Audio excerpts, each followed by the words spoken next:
جمال الوجود بذكر الإله وتصفو الحياة بنور هدى.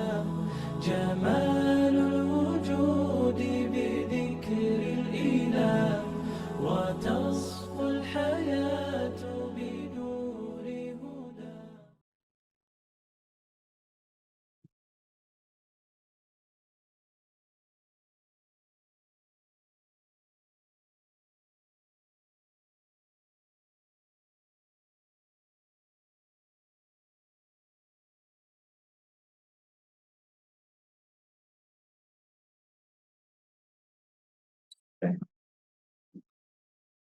Assalamualaikum warahmatullahi wabarakatuh.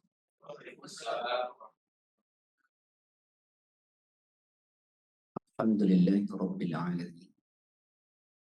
Wa bihi nasta'inu ala umuri dunya waddin. Assalatu wassalamu ala asyrafil anbiya'i wal mursalin wa ala alihi wa ashabihi wa man tabi'ahu bi ihsanin ila yaumiddin.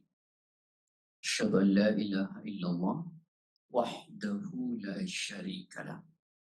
Wa asyhadu anna Muhammadan abduhu wa rasuluhu la nabiyya ba'dahu. Alhamdulillah, puji syukur pada Allah karena semua atas nikmat, izin serta karunia-Nya. Siang ini Allah masih menganugerahkan kita nikmat sehat, kesempatan dan kemauan sehingga kita bisa bersama-sama dalam kajian ini. Semoga bersama kita dalam kajian ini kelak Allah bersamakan kita di surga-Nya. Salawat dan salam semoga senantiasa tercurah kepada Rasulullah SAW, pada keluarganya, sahabat-sahabatnya, pengikut-pengikutnya, dan tentu kita semua yang mengikutinya. Hari ini temanya adalah antara ikhtiar, tawakal, dan keberkahan. Masya Allah. Temanya keren banget. Yang nggak keren, waktunya. Undangannya jam 1:30. Ustaz 1:30 percis kurang 2 sudah ada di sini. Alhamdulillah belum ada orang. Tapi memang keren. Orang Islam memang gitu. Tapi tenang, bahwa umat Islam itu masih ada satu perbuatan yang sangat tepat waktu. Itu buka puasa. Sholat juga enggak, Bu Dokter. Ada yang entar-entar. Betul nggak? Kalau buka puasa belum masuk udah ditungguin itu. Ya betul nggak? Udah masuk belum? Udah masuk belum? Dilihatin mulu tuh jam. Giliran sholat sama pengajian, entar aja. Ustaznya belum datang. Tapi emang kelemahan kita itu di kuatul intibat. Kekuatan disiplin. Itu kelemahan. Padahal kalau kita banyak lihat Quran, di ayat-ayat itu banyak bersumpah soal waktu apa kan? Wal asri wad duha wal laili. Tapi ya begitulah. Ya, jadi kelemahan kita itu terbesar ada pada persoalan waktu. Baik. Terutama waktu sholat ya. Tar gitu ya. Suka begitu nggak sih, Bu? Enggak ya? Enggak, Ustaz lagi ngaji. Tadi sama nanti. Tahu nggak? Orang yang suka malas sholat itu siapa? Orang munafik. Coba dibuka Quran.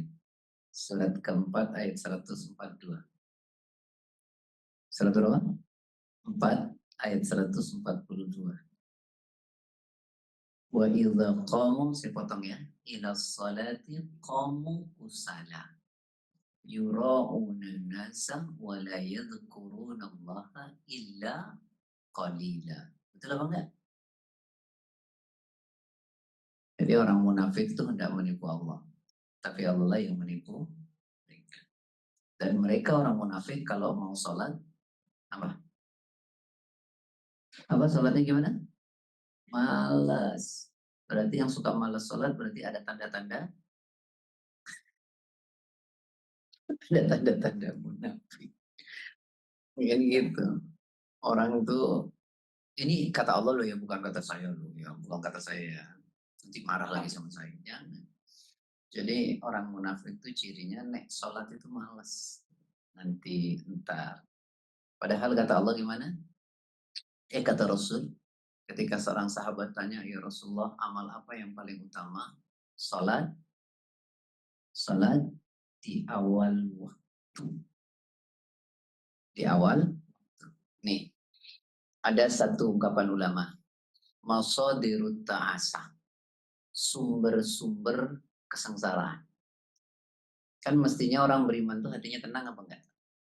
Mestinya tenang ya. Coba buka di Quran surat 13 ayat 28. Ini sebentar nih ya sebelum tema. Sabar. Sudah ketemu belum?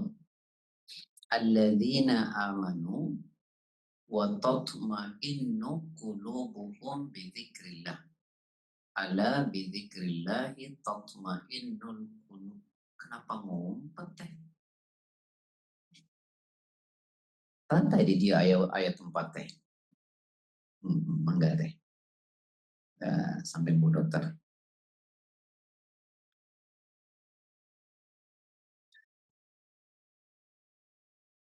Coba perhatiin. Orang-orang yang beriman hatinya apa? Tentram. Tenang kan? Tapi kenapa seringkali kok kita itu kehilangan ketenangan? Kenapa seringkali kita kok tidak tentram batin kita? Padahal orang beriman itu hatinya tenang, tentram. Dengan mengingat Allah. Tapi kenapa kok sering gelisah? Kenapa kok sering khawatir? Kenapa kok sering was-was? Coba kenapa? Kenapa deh? Jangan itu lagi sholat aja was-was. Coba kenapa itu? Padahal orang beriman tuh hatinya tentram dengan mengingat Allah. Tapi kenapa kok kita sering kali was-was, takut, khawatir? Nih, setidaknya ya, kita ini seringkali diterpa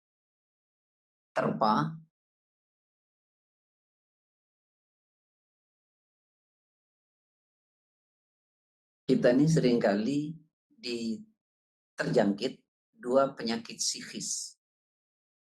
Bukan penyakit fisik ya. Kalau penyakit fisik lainnya ada obatnya, semua dokter-dokter perawat ngerti semua tuh ya. Tapi dua penyakit psikis. Saya sudah pernah jelas ini. Yang pertama namanya penyakit al-hazan. Masih ingat nggak? Ya Allah. Ingat Ustadz, kalau Ustadz pernah ngajar, isinya yang lupa. Yang dua namanya penyakit al-ham. Apa tadi? Penyakit pertama namanya al-hazan. Yang kedua al-ham.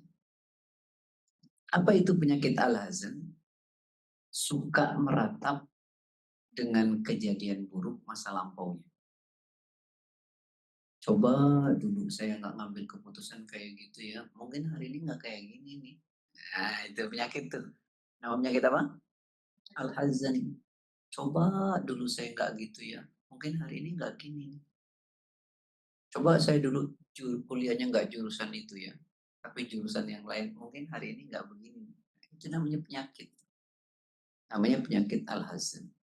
Yang lebih parah lagi, coba dulu saya nikahnya bukan dengan yang ini ya. Itu lebih parah lagi. Ya, itu penyakit. Nih, coba perhatikan. Semua kejadian yang terjadi pada kita itu adalah takdir Allah. Gitu loh. Cukup untuk menjadi pelajaran kita di masa yang akan datang. Gitu. Paham kan? Jadi mestinya kita orang mukmin ini semua yang terjadi itu adalah takdir Allah, cukup untuk jadi pelajaran kita di masa yang akan datang. Karena kata Allah maqadirul khalaiqi qabla an yakhluqas samawati wal ard bi 50 alf sana. Allah itu telah menetapkan takdir seluruh makhluk 50.000 tahun sebelum langit dan bumi diciptakan.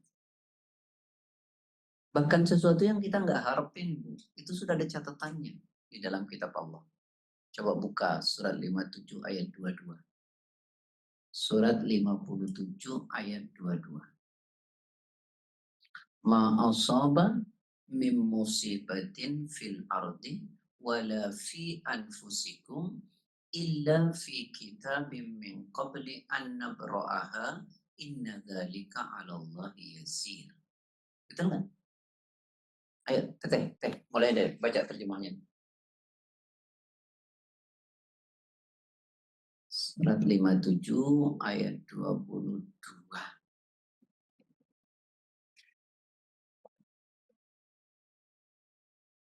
tidak ada bencana apapun yang menimpa bumi dan tidak ada yang bisa dilindungi kecuali Allah tersebut tetap tahu mampu kami menunjukkannya sesungguhnya kami. Nah, tidak ada satu cobaan musibah yang terjadi di muka bumi ini dan yang menimpa dirimu kecuali semuanya sudah tercatat dalam kitab Allah di Lauhil Mahfuz sebelum diwujudkan. Jadi kejadian yang tidak sesuai dengan harapan dan keinginan kita itu merupakan takdir Allah. Jadi cukup untuk jadi pelajaran kita di masa yang akan datang. Tidak untuk diratapi. Ini meratap, coba. Itu namanya apa? Penyakit apa? Al-hazn. Karena itu kata Rasul begini, in asobaka syai'un fala taqul law anni kana fa'altu kada wa kada. Walakin kul qadarullah wa ma syaa fa'ala. Fa innallaha taftahu amal syaitan. Jika engkau ditimpa satu cobaan, jangan pernah bilang, coba saya ngelakuin ini, itu, dan ini. Mungkin ini nggak akan terjadi. Tapi katakanlah sudah qadar Allah. Karena kata seandainya itu akan membuka peluang setan. Ya, pekerjaan setan merusak kita, baik iman dan pikiran kita. Coba saya kemarin pulang yang nggak lewat situ, mungkin nggak kejadian nih motor nih, ya gitu. Nggak bisa, maksudnya qadar Allah. Paham ya? Itu penyakit. Makanya ini nggak tenang. Yang kedua penyakit apa tadi? Alham. Apa alham? Gitu ya. Alham itu selalu khawatir, takut dengan masa yang akan datang. Nanti gimana? Anak saya sekolah gimana? Makan apa? Itu penyakit tuh. Sudah meratap dengan masa lampaunya, takut dengan masa depannya. Itu mati berdiri itu ntar tuh. Kurus kering gitu. Nggak perlu diet tuh. Lucu. Sesuatu yang belum terjadi, dia sudah takutin. Berarti yang membuat takut siapa? Dirinya sendiri, karena mikirnya negatif. Saya tanya deh, tahu besi nggak? Tahu besi nggak? Besi itu dirusak oleh siapa?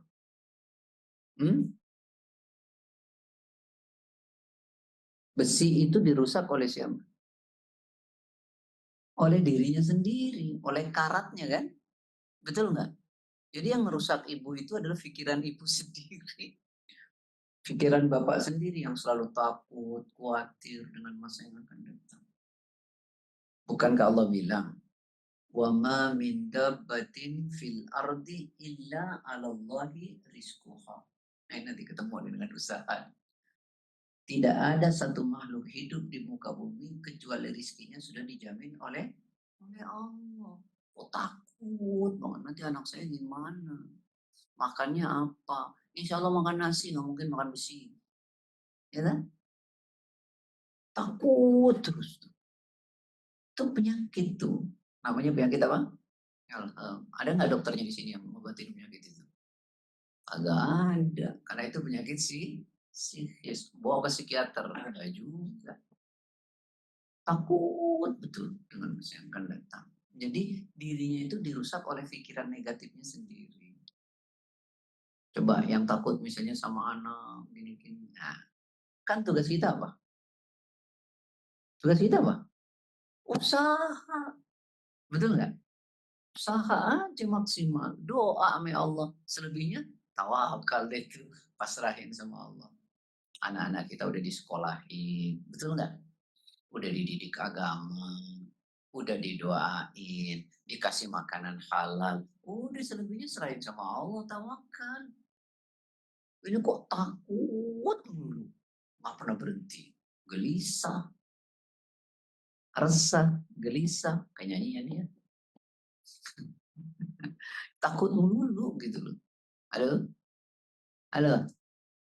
Ada yang takut nikah. Nanti gimana kalau nikah? Yang gimana kalau nikah? Ya nikah. Bu dokter. Ya bu dokter ya. Jangan diliputi ketakutan terus. Allah tuh sudah menjamin rizkinya bagi orang, bagi makhluknya. Nih sampai nih motivasinya, perhatiin nih. Usaha. Barang siapa satu kaum hatinya seperti hati burung, maka dia akan masuk surga.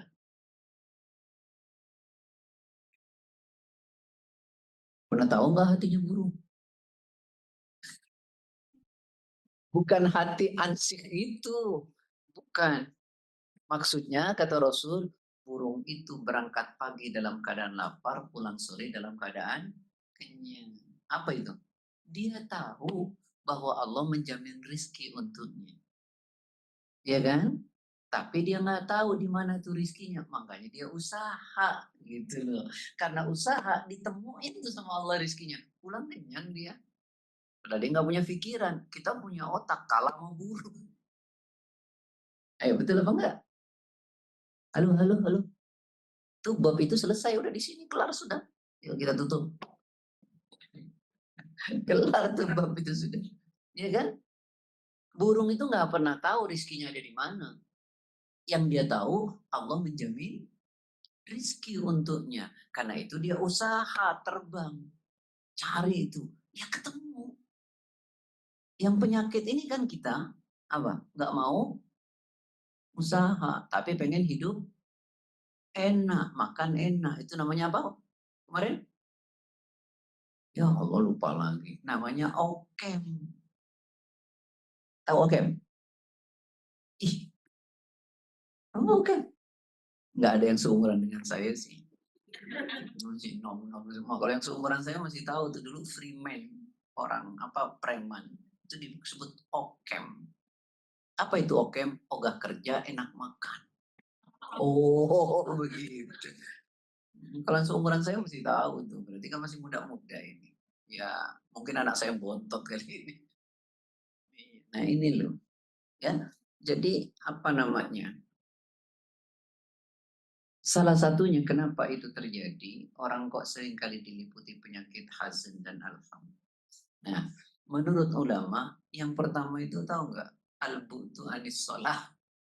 Karena sering lalai dan jauh dari sholah. Jadi walaupun dia katakan beriman, kalau sudah lalai sholat, apalagi jauh dari sholat, hidup itu nggak akan pernah tenang. Nggak nyaman. Coba deh jaga sholat. Masya Allah, buktiin deh. Hidup enak banget. Apalagi nih, sholat dijaga, uang banyak.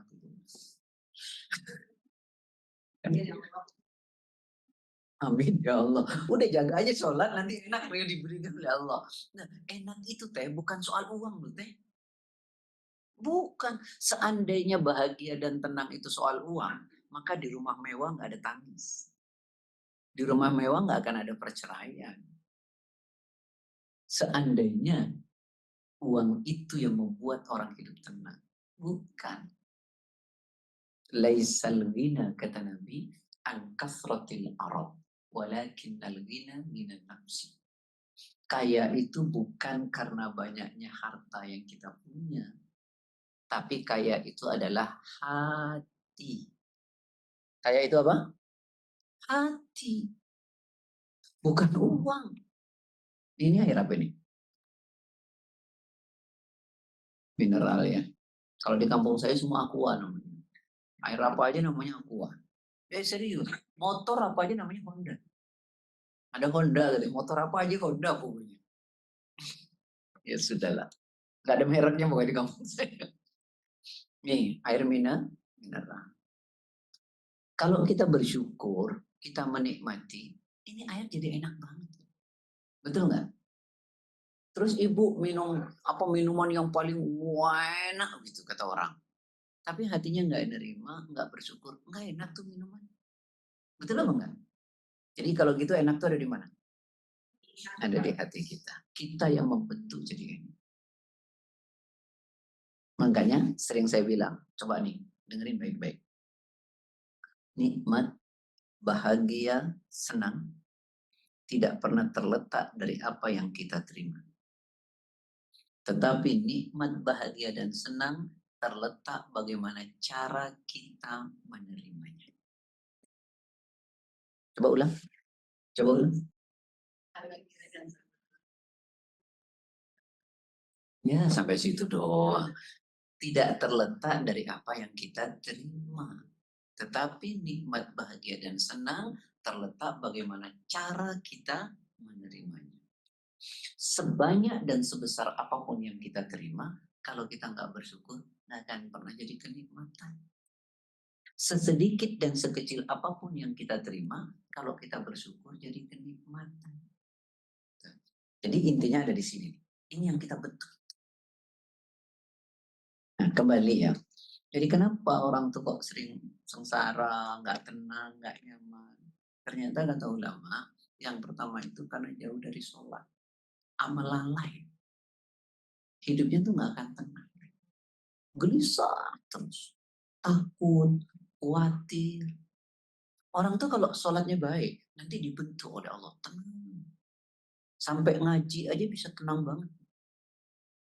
Kalau orang lagi sholat. Kalau orang sholat itu, rajin sholat. Tenang, ngantuk itu kan tenang. Ya. Jadi, ayo jaga sholat. Sekarang saya tanya, pengen nggak nanti dikenali Nabi di hari kiamat? Pengen apa enggak? Gimana caranya Nabi ngenalin kita? Nah, keren tuh. Orang kalau itu sholat enggak?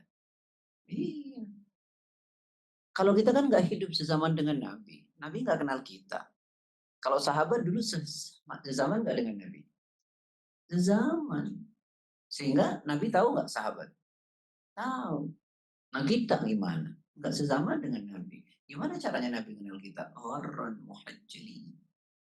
Bekas wudhu kita, bekas sujud kita. Dari wudhu tuh nanti bercahaya nih wajah kita, tangan kita. Dikenali oleh Nabi seperti kambing putih di antara kambing-kambing hitam. Sholat itu jadi cahaya nggak? As-salatu nurun, sholat itu cahaya. Bekas sholatnya itu nampak nanti sebagai umatnya Nabi. Buka Quran surat 48 ayat 29.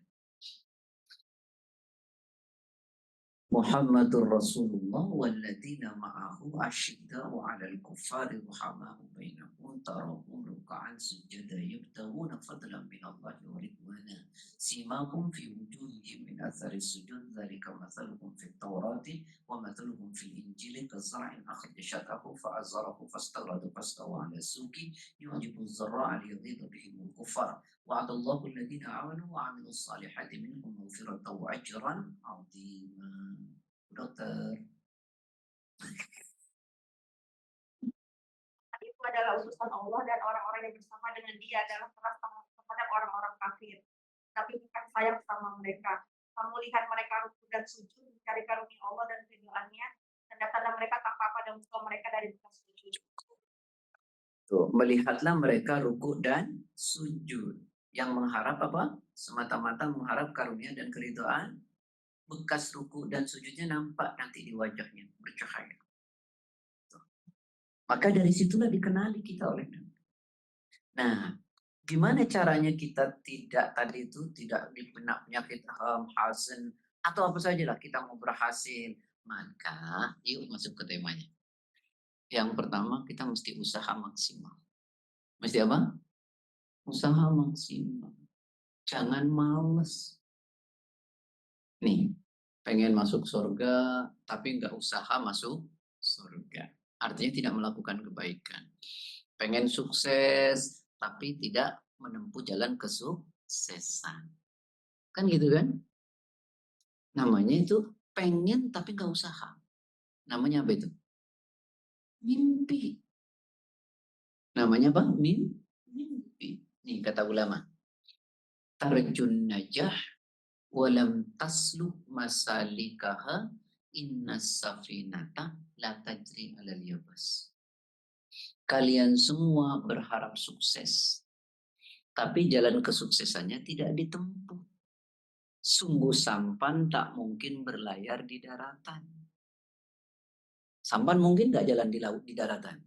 Mustahil atau tidak? Sama tuh pengen sukses nggak usaha, sama segitu mustahilnya tuh. Maka kalau gitu kita harus apa? Usaha dong. Apapun itu. Kerja. Ya usaha maksimal namanya. Gitu. Karena gini nih. Siapa namanya teteh? Di samping Pak Dokter. Ya. Darmi. Susah bener nama itu. Zamzami. Masya Allah. Saya punya ustadz dulu namanya Ustadz Zamzam. Ya, guru saya. Mbak Zamzami. Pengen jadi orang baik nggak? Mau. Tapi ada usaha mau jadi baik nggak? Alhamdulillah kalau mau usahakan, berarti nanti dibantu oleh Allah kan.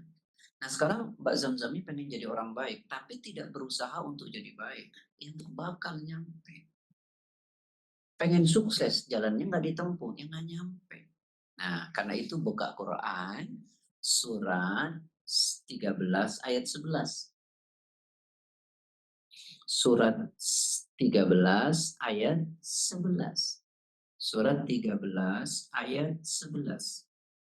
Innallaha la yughayyiru ma biqaumin hatta yughayyiru ma bi anfusihim. Saya baca di tengah itu ya. Jangan bilang, oh, Ustaz salah tuh. Suka sudon sih sama Ustaz. Ayo Pak, sekarang baca.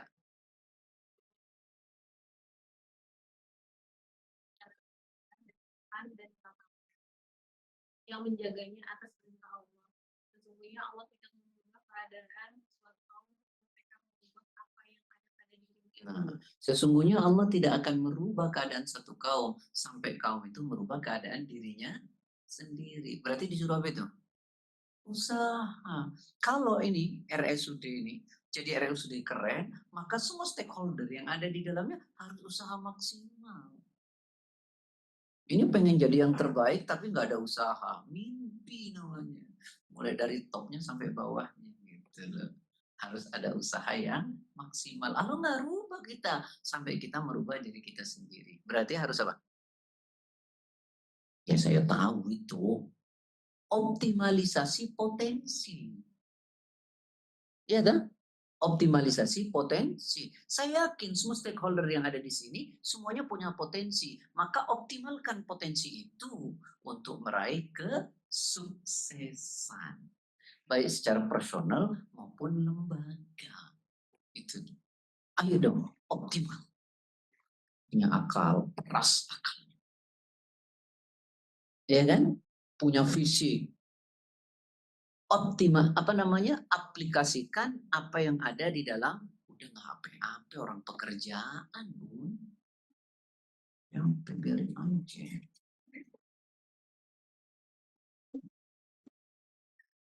Orang itu bekerja. Ya, jadi optimalisasi potensi. Ayo dong, mikirnya yang optimal. Kalau sudah mikir, apa yang menjadi teori dalam pikiran Anda dituangkan dalam tulisan, sekarang apa? Diapain? Eksekusi dengan perbuatan. Kita ini kan kebanyakan teorinya udah ada tuh. Udah ada dalam rapat macam-macam tuh ditulis sama notulen. Tapi giliran untuk mengeksekusinya kagak. Ya nggak bakal jadi. Halo? Ini materinya materi motivasi sih. Saya bayangkan tuh dari rumah. Ini materi motivasi, ini pasti banyak yang ikut. Kagak. Ini materi motivasi sebenarnya. Iya kan? Kalau antum tahu nih, saya kalau nyapain ini nih, sekali datang 10 juta loh. Karena ini bukan agama katanya.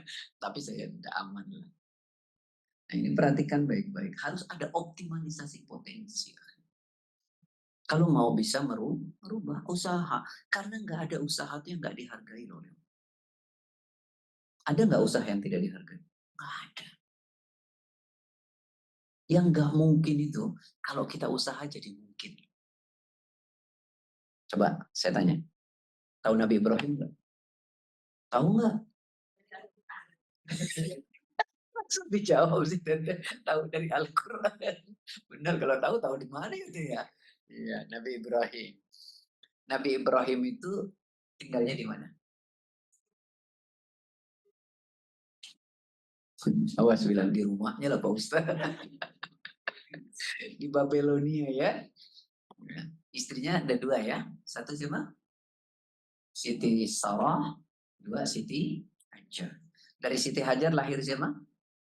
Ismail. Dari Siti Sarah? Ishak. Nah, ketika nih Siti Hajar punya anak namanya Ismail. Allah memerintahkan Nabi Ibrahim untuk membawa Siti Hajar dan Ismail kecil itu dari Babelonia menuju Mekah. Tapi jangan bayangkan Mekah hari ini ya ada apa? Clock tower, ada intercon, Samsung, tandus gersang kagak ada apa-apa, kagak ada apa. Terus dibawa tuh ke situ tuh. Nabi Ibrahimnya balik ke Babelonia. Kan bekal lama-lama berkurang. Lama-lama habis, betul nggak? Ismail, riwayatnya singkat aja. Ismail kecil nangis tuh, lapar. Apakah Siti Hajar bilang, gini, ya udah deh nah, kita mati bareng aja, nggak ada apa-apaan sih. Gitu nggak? Enggak. Apa yang dilakuin? Apa yang dilakuin? Usaha. Maka kemudian dikenal dengan sa'i. Dari mana usaha? Sofa, Marwah. Terus berapa kali? 7 kali. Itu tandus gersang batu nggak mungkin ada air. Tapi karena usaha, alokasi itu hadiah tuh air tuh. Zam-zam yang sampai sekarang nggak pernah habis. Sampai namanya dikasih zam-zam. Coba itu perhatikan baik-baik. Jadi kalau usaha yang nggak mungkin menjadi mungkin. Kita nggak usaha belum, kayaknya nggak mungkin deh. Aneh nggak bakat deh. Ya. Ketok tuh kepalanya dikit konslet dia tuh. Ayo usaha, nggak ada usaha nggak dihargai. Coba berapa kali usahanya tadi? 7 kali. Ini baru sekali aja. Kayaknya udah nggak bisa. Nah. Baru sekali. Baru sekali. Itu 7 kali. Coba. Nggak ada tuh putus asa. Makanya Islam tuh nyuruh kita usaha. Wa alaysa lil insani illa masa'a. Allah itu masih sesuai usaha. Ayo dong usaha. Ya, cari duit juga begitu ya kan? Coba buka deh Quran. Surat 62 ayat ke-10. Ibu siapa sebelahnya? Hah? Ria. Saya kira tadi Zamzami terus di sebelahnya Ka'bah gitu. Ibu Lia. Lia. Sudah ketemu? Fa'idha qudiyatis salam fantashiru fil ardi wabtaghu min fadlillahi wadhkurullaha katsiran la'allakum tuflihun. Ayo.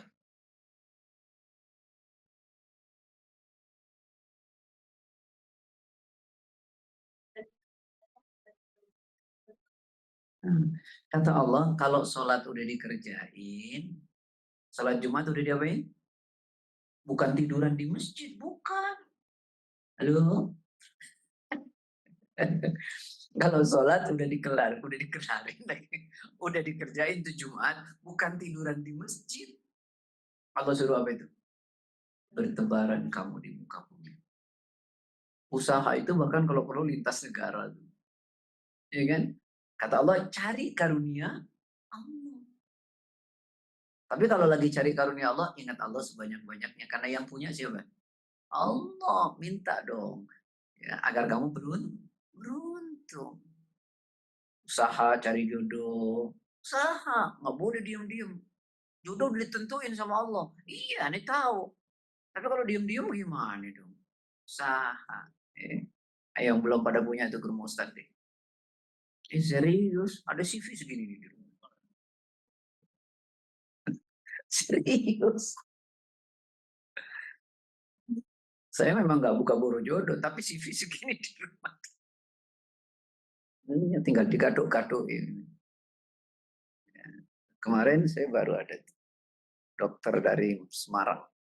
Alhamdulillah berjodoh dengan teman yang kerja di Pertamina. Ketemu 2 kali, 3 kali, Ustaz kami mau nikah. Alhamdulillah. Senang. Walaupun saya nggak datang. Jauh. Oh iya, serius. Ya, jadi Ibu yang dirahmati oleh Allah, Bapak, semoga Allah merahmati, tolong perhatikan tuh, ayo usaha itu yang maksimal. Jadi kalau sholat udah ditunaikan, apa kata Allah? Bertebaran di muka bumi, cari itu karunia Allah, usaha. Nah kalau lagi usaha banyak ingat Allah. Ya, karena yang punya ini kan Allah. Minta dong sama yang punya dong. Ya kan gitu kan? Minta sama yang punya. Ya Allah, aku tahu semuanya milikmu ya Allah. Karena itu berikanlah ya Allah, aku sudah usaha ya Allah. Ngomong. Halo, halo, halo, jangan ngelamun. Satu. Ya, jadi harus apa? Usaha. Optimalisasi potensi. Akalnya optimal. Fisiknya optimal. Ayo lakuin lagi. Jangan males. Karena itu kita punya doa gimana? Allahumma inni a'udzubika minal kasal. Ya Allah, aku berlindung kepadamu dari sifat males. Ayo dong, energi. Fa'idha farol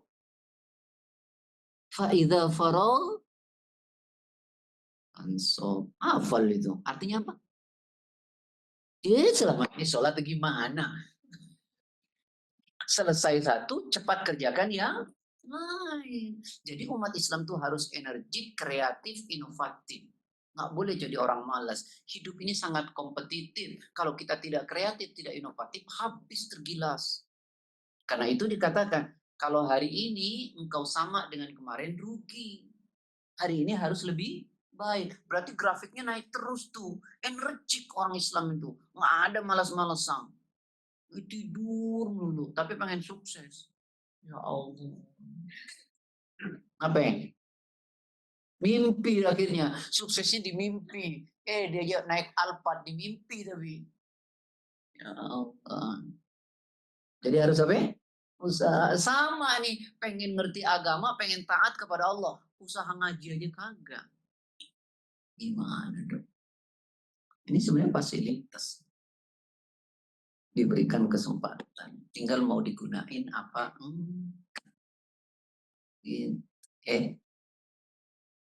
Bulan depan saya males lah ngajar.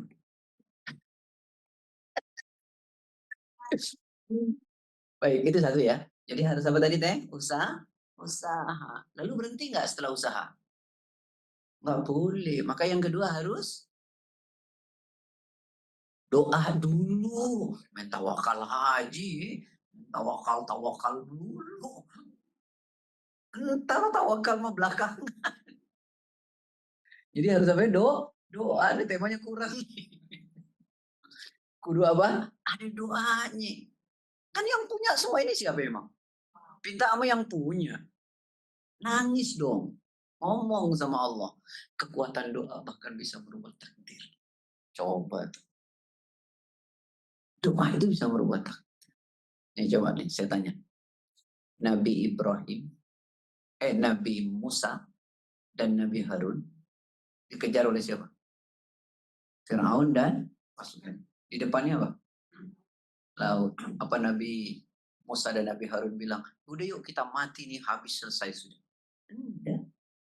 Berdoa Nabi Musa. Laut bisa jadi jalan. Coba itu. Kekuatan amazing. Masya Allah. Itu doa. Dan Allah janji.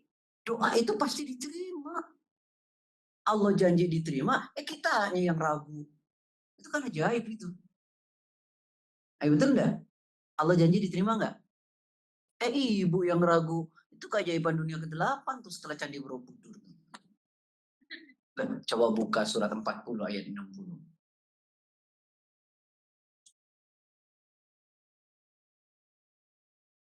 Ud'uni astajib lakum. Ayo, ibu siapa sebelahnya?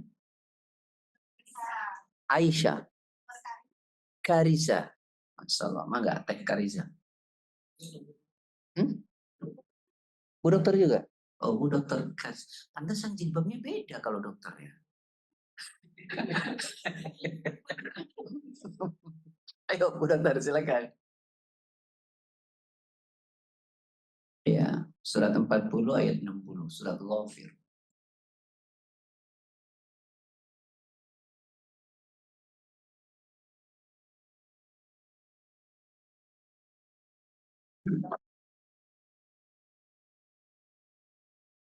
Bu, siapa yang memberi harapan ini? Siapa memberi harapan ini? Kalau Allah membuka harapan, kenapa kita yang mutus harapan? Harapan dibuka sama Allah. Kita yang tutup. Yang berjanji Allah. Yang ragu kita. Itu kan aneh. Allah bilang, berdoalah engkau kepadaku, niscaya aku kabulkan. Lu kok ragu? Lu kok gak yakin? Padahal Allah yang janji. Allah buka harapan, kita yang nutup. Allah berikan janjinya, kita yang gak percaya. Kan ajaib kan? Ayo, betul nggak? Ayo, sekarang yakin apa enggak? Yakin, ngomong sama Allah, minta. Minta sama Allah. Halo? Halo? Allah dekat apa jauh? Jangan samain Allah dengan presiden nih. Musyrik itu loh.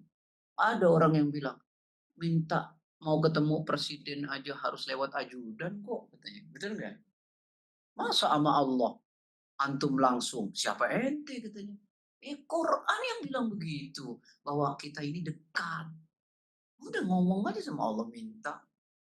Ya ada medianya kan? Apa medianya? Banyak medianya. Antara azan dan qomat doa dijawab. Makanya ke masjid. Jadi tahu antara azan dan qomat. Enggak ke masjid mana tahu azan dan qomat. Sholatnya qomatnya udah lewat jauh. Halo? Ini Ustaz nggak nyindir loh, enggak. Kalau tersindir, alhamdulillah. Berarti pengajian berhasil. Allah dekat betul nggak? Buka Quran surat 2 ayat 186. Ibu Bu Hana. Bu Hana. Wa idza sa'alaka 'ibadi 'anni fa inni qarib ujibu da'watad da'i idza da'ani falyastajibu li wal yu'minu bi la'allahum yarshudun. Ayo.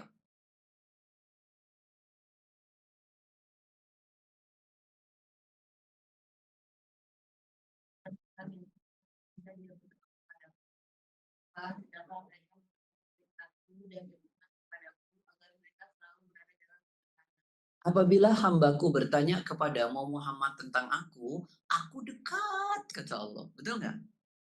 Terus Allah bilang apa? Aku mengabulkan doa hambaku yang berdoa kepadaku.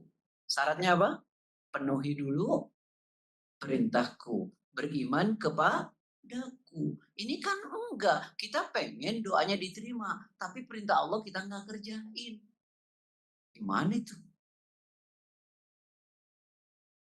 Perintah Allah nggak dikerjain, giliran doa mau diterima. Mimpi ente. Orang makanannya haram, yang dipakai haram, tapi doanya mau diterima. Ngayal. Ayo doa sama Allah, ya. Janji Allah kan kabulkan. Nah, cuma cara doanya kudu bener. Gimana Ustaz cara doanya Ustaz? Buka Quran surat 7 ayat 55. Samping Ibu Ana, Bu siapa? Bu Viva. Miftah. Masya Allah, yang punya kunci surga. Bu, pinjam dong. Saya pinjam. Masya Allah. Anu buka kunci surga. Udah tenang, alhamdulillah. Nu buka kunci surga, kumaha tuh. Itu bukan susah. Kita mata kudu sholat. Ya.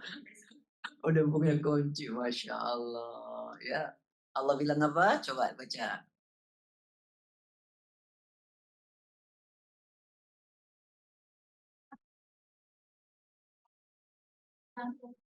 Gini. Berdoalah kepada Rohmu dengan merendahkan diri. Ya, kalau rendah hati itu sama manusia. Kepada Allah rendah diri. Makanya paling rendah diri kita di hadapan Allah saat apa? Sujud, kepala di bawah tuh ya kan?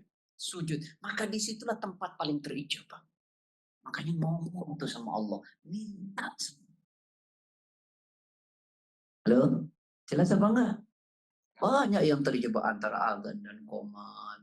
Terus kemudian apa lagi? Di saat tahajud. Kemudian apa lagi? Di saat sujud. Masya Allah. Saat hujan itu juga doa diijabah itu ada Allah. Ya. Ini enggak. Oh, hujan. Enak tidur nih. Ya Allah. Yuk ngomong sama Allah. Minta doa kepada Allah. Nah, nanti ada beberapa hal yang menyebabkan doa nggak diterima, tapi bukan ini, hari ini. Yang penting ayo usaha maksimal, doanya optimal. Semua media gunain untuk mohon kepada Allah. Karena makin banyak diminta oleh kita Allah, makin senang sama kita.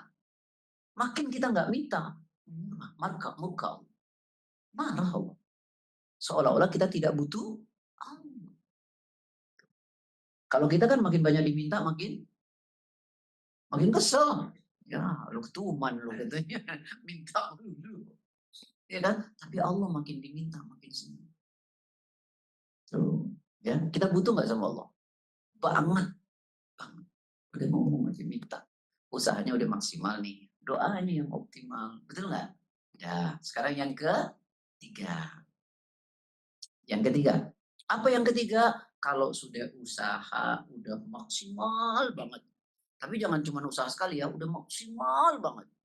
Lalu doanya udah optimal banget. Baru tuh pasrahin kepada Allah. Sudah bukan urusan kita lagi, tapi urusan Allah. Biar Allah yang menentukan buat kita. Tuh. Nah, kalau kita sudah pasrah nanti kepada Allah, Allah cukupkan semuanya. Itu janjinya Allah. Tadi ayatnya sudah dibaca itu. Surat 65 ayat keempat. Ayo. Ibu siapa setelahnya yang punya kunci surga sebelahnya? Bukan Miftahun Nar kan? Siapa? Kus ya? Oh, mungkin Kus saja. Kustiningsih, Masya Allah. Mesti orang kampung saya di Jawa. Ya, silakan Bu. Salah. Surat ke-65 At-Tolak ayat 4.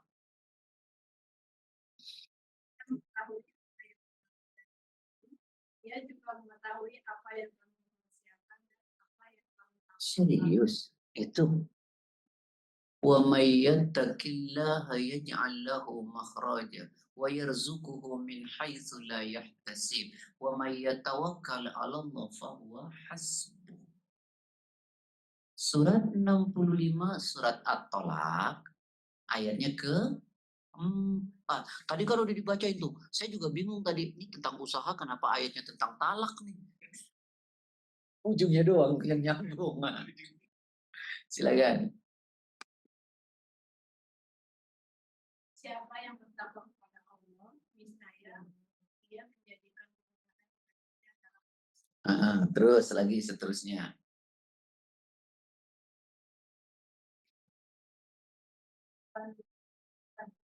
itu merupakan Oh itu. Handphonenya harus dirukiah kayaknya itu.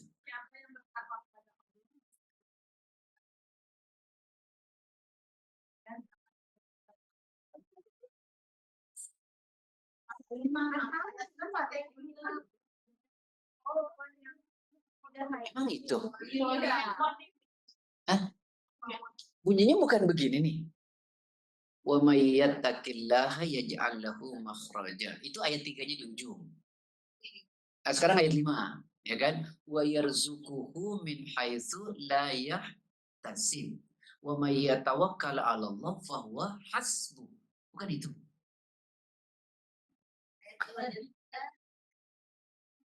Ayat 2 dan 3. Betul. Yang salah Ustadz tuh berarti. Yang perlu diruqyah bukan handphonenya, Ustadznya berarti. Terus abis begini Bu, dalilnya Ustadz juga manusia. Ya, coba dibaca ayat 2-nya Teh. Ayat 3-nya Teh. 3 ya.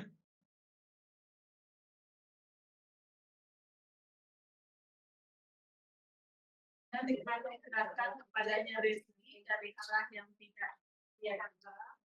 Siapa yang bertawakal kepada Allah, niscaya Allah akan mencukupkan pertemuannya. Sesungguhnya Allah lah yang menguasai usahanya. Coba perhatikan kata Allah, orang itu kalau bertakwa, satu, Allah akan berikan jalan keluar pada setiap kesulitan hidupnya. Bu, jadi kalau kita banyak masalah, ayo takwanya kencengin. Maksudnya apa? Kerjain perintah Allah, jauhi larangan Allah. Maka nanti setiap problem-problem yang kita hadapi itu kayak terurai satu-satu. Jalannya dikasih sama Allah. Kadang-kadang di luar nalar kita, kok ketemu aja jalan. Caranya apa? Deketin diri kita kepada Allah. Bertakwa kepada Allah. Jauhi maksiat. Dekatkan diri kita kepada Allah. Setiap problema yang kita hadapi nanti akan terurai satu persatu. Ini enggak sih ada masalah malah ajub-ajub. Ajub-ajub Bang. Ada banyak masalah malah cari jalan keluarnya ke maksiat. Ya makin rumit. Makin tidak terurai. Jadi kalau ada masalah itu, ayo deketin diri kita sama Allah. Lakuin apa yang menjadi keridhaan Allah. Jauhi semua yang Allah murka. Nanti terurai satu persatu itu. Akan ketemu jalan. Janji Allah kan? Allah ingkar nggak sama janjinya? Enggak. Bukan merpati yang tak pernah ingkar. Allah. Terus kemudian apa kata Allah? Allah akan berikan rizki dari tempat yang dia tidak nyangka. Makanya ada aja jalan keluarnya. Rizki itu bukan cuma uang. Sehat, jalan keluar pada setiap persoalan. Kok ketemu aja gitu loh. Ya Allah, gue usaha perasaan kemarin begini kok nggak ketemu. Giliran begini kok ketemu ya. Karena ketakwaan kita kepada Allah. Kalau kasih aja ketemuan jalan itu. Terurai satu-satu. Bu, halo. Bu, yang banyak masalah itu jangan suka curhat di handphone. Dijadiin status. Bukan. Kencengin aja takwanya, ngupdate kok update masalah, pamer masalah. Tidak semua orang tuh empati, ada yang ketawa.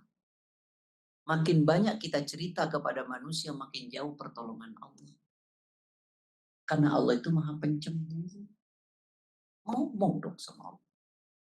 Usaha, kemudian doa, setelah itu ya Allah aku tahu segalanya engkau oleh kupasrahkan kepadamu. Ada ketemu jalan itu. Coba deh. Halo. Jelas apa enggak nih? Lalu ujungnya apa kata Allah? Barang siapa bertawakal kepada Allah, maka Allah cukupkan kepada kita. Mah nggak perlu lebih, nggak perlu cukup. Kalau lebih repot naruhnya. Coba punya 74 kilo emas gimana naruhnya? Susah kan? Naruhnya ribet ya kan? Gak cukup, harus punya kafe dulu. Makanya mendingan punya 500 gram udah cukup deh gitu ya. Itu juga banyak banget. Iya. Umpetnya susah. Tapi saya di rumah alhamdulillah loh. Saya punya 150 kilo. Anak saya yang pertama namanya Mas Nuril, 80 kilo.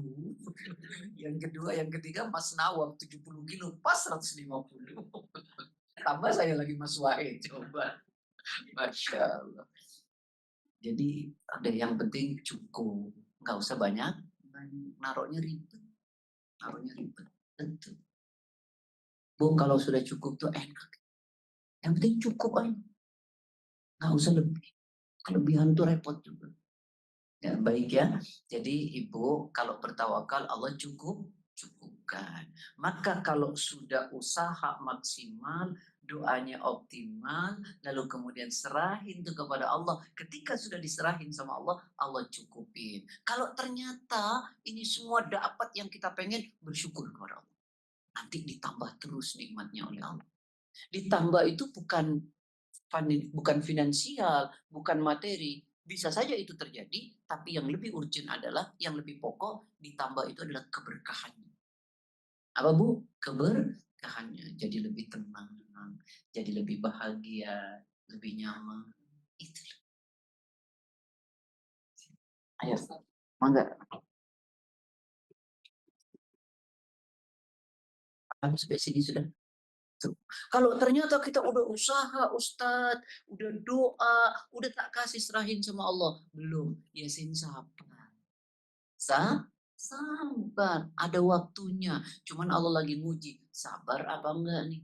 Cuman kadang-kadang udah sholat, udah usaha, udah doa, udah saya pasrahin, tapi belum. Mendingan saya nggak usah deh. Itu namanya nggak sabar. Allah lagi menguji kita, mau nggak nunggu sampai ujung. Kadang-kadang Pak, dikasih itu di ujungnya. Cuma kita yang nggak sabar nunggu ujungnya itu. Maunya instan. Itu tanya sama dokter-dokter nih. Kalau yang instan itu baik apa enggak? Kagak baik kan? Kagak baik. Nggak usah nyebut merek, nggak boleh. Demi kode etik jurnalistik. Nah, itulah.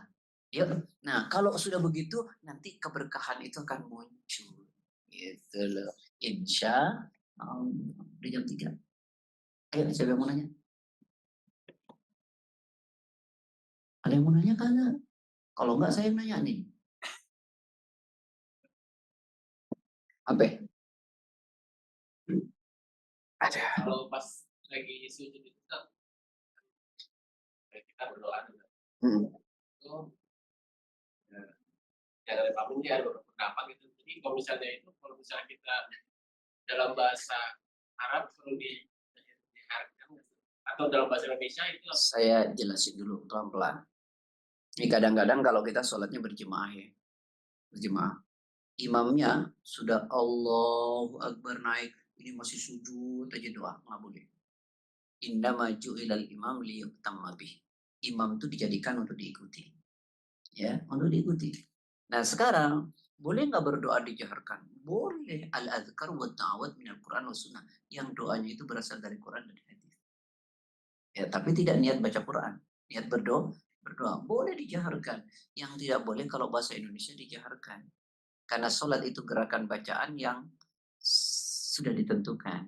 Ya, kalau pakai bahasa Indonesia gimana? Ya dalam hati aja. Ya, makanya mintanya pakai bahasa Al-Quran, pakai bahasa Arab gitu ya, yang ngerti. Ya, gitu. Paham ya? Alhamdulillah.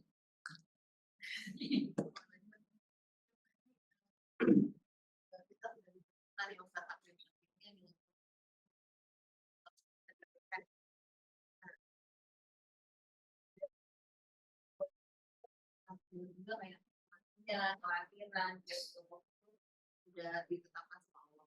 Nah doa bagian mana yang bisa diubah takdir dengan doa semua takdir sampai kematian bisa gitu. Kata ulama takdir itu ada dua. Ada mubrom 0%, manusia tidak bisa intervensi. Ada X%, manusia bisa intervensi. Ayo, pertanyaan sederhana aja dulu deh. Kan semua sudah ditentuin oleh Allah. Tapi Ibu tahu nggak ketentuan Allah buat kita? Karena itu kita usaha. Udah usaha aja, sama doa aja. Ngomong aja sama Allah. Semua ditentuin Allah. Tapi kita nggak pernah tahu ketentuan Allah buat kita. Betul nggak? Sekarang saya tanya, ajal ditentuin nggak sama Allah? Ditentuin atau teh? Iya. Ditentuin surat 7 ayat 34, surat 31 ayat 34, surat 62 ayat 8. Banyak banget deh. Ya, ditentuin. Tapi kita berusaha sehat nggak? Kalau andai kata tidak ada usaha, maka rumah sakit nggak ada. Iya kan? Dokter nggak ada jurusan dokter, yang ada jurusan takdir. Ya, Jadi karena kita nggak tahu takdir yang Allah tentukan buat kita, kenapa kita usaha, kenapa kita doa, gitu loh. Di situ nanti fungsinya tawakal. Nah, gitu ya Teh ya. Rizki sudah ditentuin nggak sama Allah? Tapi Teteh masih usaha kerja nggak? Iya, jangan bilang, kok ente nggak kerja, rizki udah ditentuin. Nah, ya gitu. Konslet namanya itu. Ya kan? Terus, kok ente sakit nggak berobat? Mati udah ditentuin. Terus dia diperiksa sama dokter, kena kolesterol. Kok kamu makan yang gorengan-gorengan dulu? Ah, udahlah mati udah ditentuin, bang dokter yang nentuin katanya. Itu majnun namanya itu. Iya, iya kan? Namanya merusak dirinya oleh tangannya sendiri. Udah tahu punya hipertensi, mengkonsumsi yang akan membuat hipertensinya anfal. Itu kan aneh namanya. Terus dia bilang, kok gitu kamu mati di tangan Allah katanya. Ya iya, bukan di tangan saya, bukan. Tapi Allah ngasih otak sama kita. Bahwa kita harus begini, kita harus begini. Makan yang baik, makan yang halal, makan tidak berlebih. Tidak cukup halal aja, tapi harus baik. Sesuai dengan kebutuhan. Betul nggak? Kalau nggak sesuai dengan kebutuhan, ya jangan. Dan udah gitu masih juga, jangan berlebih-lebihan. Betul nggak? Ini mentang-mentang lagi senang, makan banyak betul. Umur sudah banyak, ya selesai sudahlah. Itu makanya nggak boleh berlebih-lebihan kan gitu ya. Iya 3 piring sudah cukup. 3 kan 3 piring kan. Habis ngaji belum selesai udah diturunin. Baik, mudah-mudahan manfaat. Assalamualaikum warahmatullahi wabarakatuh. Asyhadu an la ilaha illallah, astaghfirullah wa atubu ilaih. Allah. Ini langsung nih. Langsung. Ya, jazakallah. Barakallahu fiik. جمال الوجود بذكر الإله وتصفو الحياة بنور